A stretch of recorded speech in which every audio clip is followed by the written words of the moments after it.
আসসালামু আলাইকুম। আজকে একটি আশ্চর্যজনক ঘটনা দেখাবো।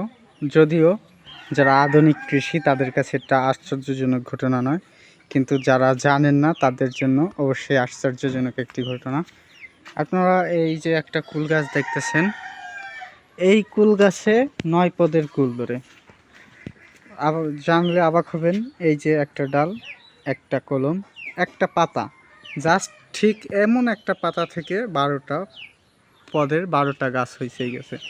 এই যে একটা কলম, গতবারের এই যে একটা কলম, এই যে একটা কলম, তার আগের বারের এই যে একটা কলম, 1 2 3 4 5 6টা ডাল, এই একই ডালে এই যে একটা কলম, 60টা পদ, এইটার এই 3টে ডাল হয়েছে এবার। আর এই যে একটা কলম, এটা মারা গেছে। আর এটার মূল ডাল, যেটা মূল গাছ, এইটার কিন্তু গড়েও একটা কলম। বলা যায় যে এই গাছে যতগুলো ডাল আছে তার চেয়ে বেশি কলম আছে। তো এটা কিভাবে সম্ভব অবশ্যই আপনারা জানেন।